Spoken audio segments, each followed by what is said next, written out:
John Stiegelmeier. A little stuffy, isn't it?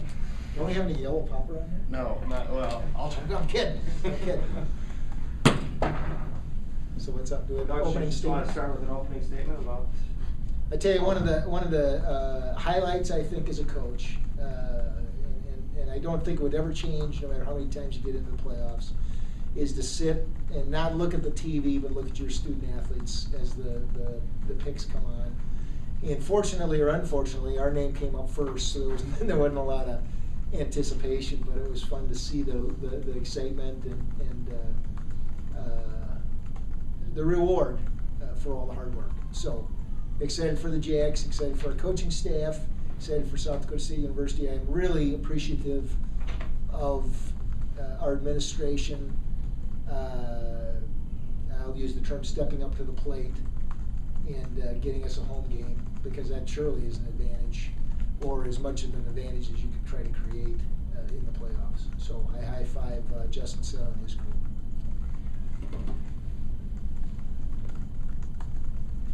What were your first thoughts when? Well, first of all, were you concerned? Was there any chance in your mind you didn't get in? Well, I was just leaving nothing to chance. I wasn't assuming we were in. And as I heard how it went down, I guess it was pretty close. So I didn't think it would be that close, but I guess I'm reminded that you know when it's subjective, when it's people in a room, you gotta see what they can figure out. You know?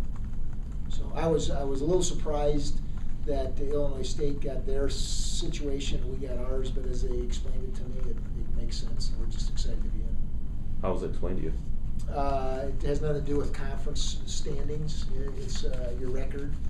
Obviously, conference standings in terms of the AQ, and then after that, it's what your record is, and they throw all these people in a bucket and start battling.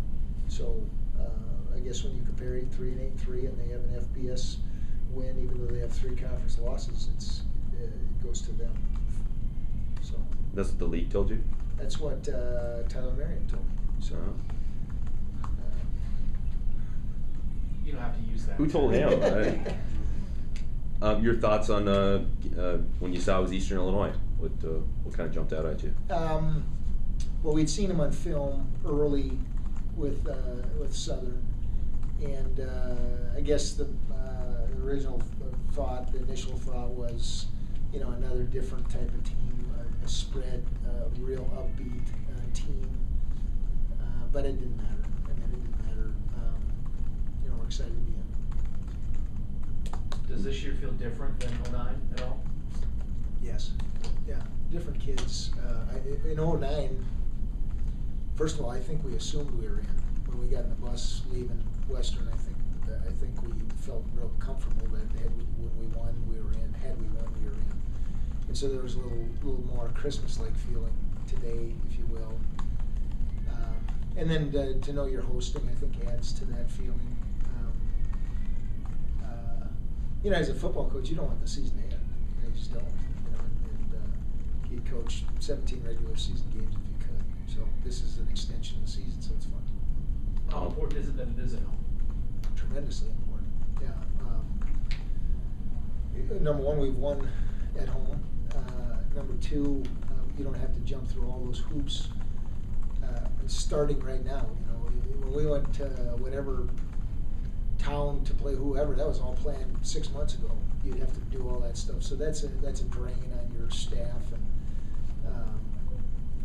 I mean, who wouldn't want a home game? Now, we need to have the fans step up. Obviously, again, our administration stepped up. This is not a free deal. They need to step up and help us win the football game and help us pay the bill, if you will.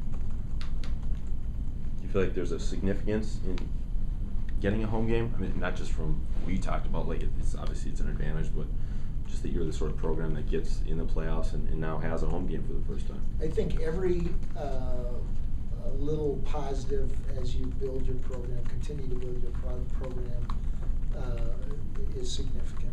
And down the road, ideally next year when we get in, and we've done a good job of hosting, all that stuff can't hurt. Because whatever we do as a program, athletic program, is going to be positive. So yeah, it's going to be significant. And you guys have made this a goal, right? I mean, I've heard a lot of players talk about that. We want to get in and we want to play at home.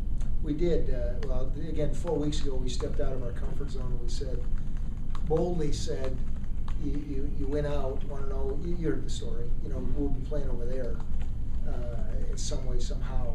And so we were a little out of our comfort zone, a little too bold for the Jackrabbits, but, you know, we accomplished something, part of that. Do you think that helped, that you did go outside the 1-0 each week?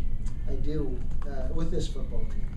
Yeah, there's, you know, everybody's different. You know, some guys are daydreamers and some guys are, they focus. And as a whole, you know, we have 107 guys. It's a bit of a, try to hit the middle. But our leadership is tremendous. They're very mature and they're very even keel. And so it helped, without a doubt. I know you're not looking ahead, but you probably at least looked for the other Valley teams where you mentioned Illinois State, NDSU very much on your half of the bracket.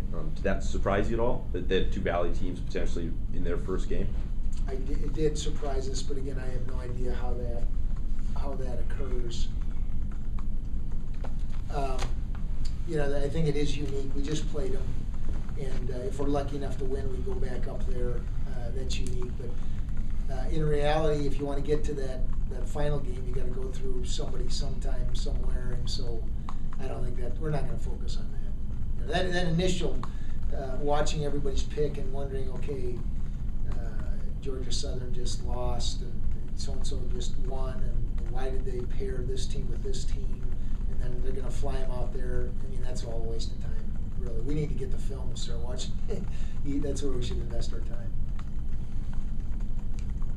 What is next? What's the, again, you've been through this before, but now that you're home, there's more time to prepare because you don't have to waste time traveling. What happened, I guess, once your name came up there and sort of going forward the next couple of days? Yeah, we just set the tone for today. Our guys stayed the course in terms of lifting and running. We're not going to spend as much time on the University of South Dakota film. We're going to invest our time in Eastern Illinois. We're going to email our guys the cuts they need to see from the USD game. That's one of the benefits of our film package. And so we won't meet and watch film with the D-line per se and say, you know, we need to close better, we need to contain better, and really lock in on Eastern. And then tonight, after training table, we're going to meet and try to introduce them because they're going to have access to film, and so we want to try to define them a little bit so they're not watching like a fan would watch. They look for certain things and they try to narrow things down. So. Going along with that, how does it being Thanksgiving week change the flow of things, being out of school for 2 or 3 of those days? It's a blessing.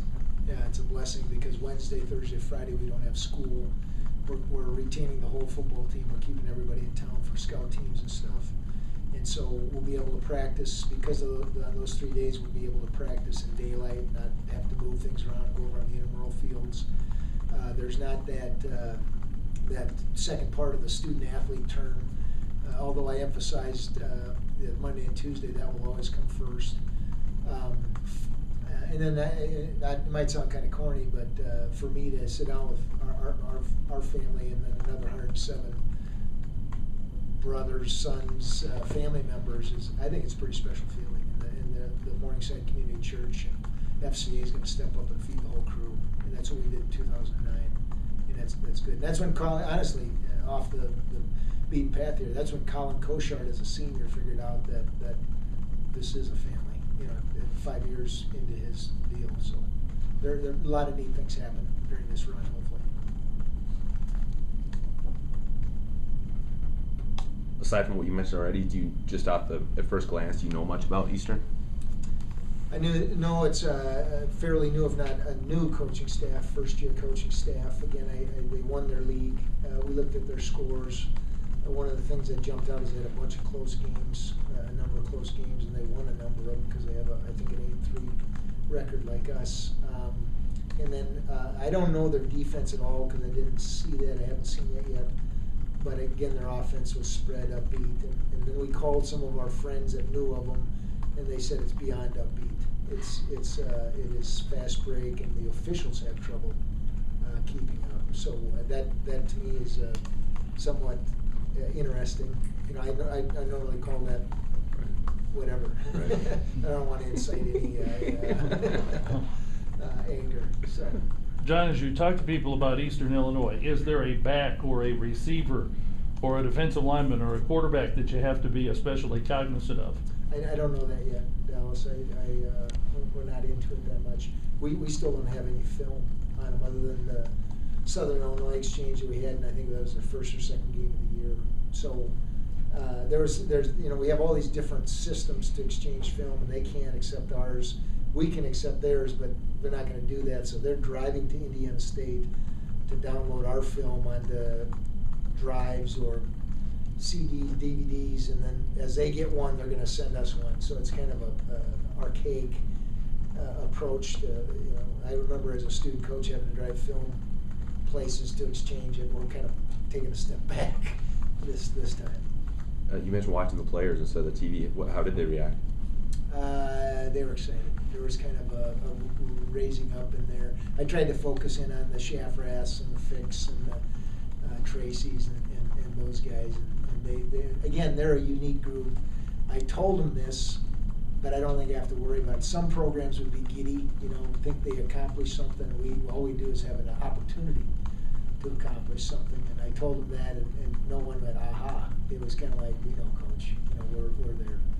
So, and this has an impact on your younger guys. Your younger guys' expectations. They've seen the leadership. They've seen the focus and the dedication, the rebounding from tough losses, handling good wins, and ideally that accelerates. We get to practice football some more.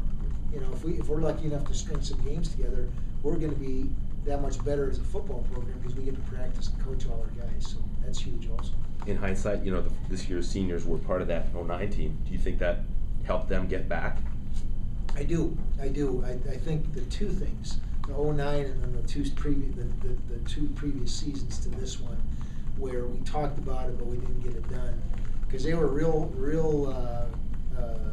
They laid low in terms of the playoffs and stuff. They set their sights on the conference championship, but they didn't talk about, as bold as I do sometimes, the national championship and playoffs and things like that. So I think all that stuff adds to the fabric of that class. John, you talked about the seniors and the leadership and what they bring to the table yesterday after the game. Now that you spend the week getting set, what's your expectation of them this week? What do you look for them to do? Well, the giddy part, the thinking that we've arrived or accomplished something. They're going to eat most of their meals together because food service is going to be closed. They're going to watch a bunch of film together, all that stuff. So they're going to have a huge handle on the heartbeat of the football program. So I think to impart maturity and focus and we haven't accomplished anything yet to everybody is important. One of the awkward things of this whole deal is you only get to dress 60 guys.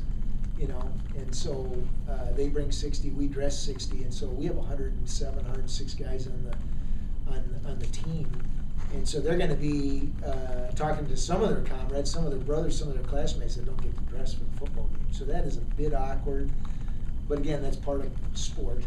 Not everybody gets to play, and not everybody gets the prize. What do you get to dress at home usually? I think we dress about 78. So. But this is the travel roster size for the Missouri Valley, so that's not it's somewhat set. You thought yesterday in pretty good shape health-wise. A day later, still feel the same way? Yeah.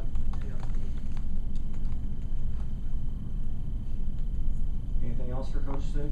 Do you think there's any advantage to playing outside of South Dakota in November when the playoffs are on the line? Yes. Yeah, I think it's a huge advantage. The potential win, but I think the day's going to be beautiful. I have to balance it. I'm asking people to get their tail to the game, and I prefer 15 degrees below wind chill, So if the Lord could change that when the stands are full, I would ask for that. But no, there's no. Just playing at home is an advantage. Same bed, same food, same routine, same road, same place you park. You know how these guys are creatures of habit. It helps all that stuff out. John, to that end, the home field advantage, what would you tell the students in particular, knowing that Thanksgiving break, dorms are closed, so on and so forth? I would say, go have a great Thanksgiving meal with your family, enjoy Friday with your family, and then hop in the car and get back here and help us win a football game. Because again, I watched some football last night. They never showed the adults in the stands one time in an FBS game. Not once did I see an adult, anybody over 25. All right, who affects the game? Who's the heartbeat of a football game? It's the student section. And again, I think our administration has, I know they do, has a great marketing plan to get them back or get them here. The other thing I think, and we experienced this in Montana, so let's say 25% of our true fans, loyal fans, leave to go to Thanksgiving. That means at least 25% are gaining relatives that come here. What better thing to do on Saturday than to bring your family to Coughlin One Nice Stadium and watch a great football game? You know, that's what you probably do at home. Come watch a great level of football here in South Dakota State. So I expect there to be some strangers, you know. And I get a lot of blue. I'll loan them some blue if they just call me, all right? And I'm serious about that. So I'll give them the blue, all right? I won't give them the tickets. I can't do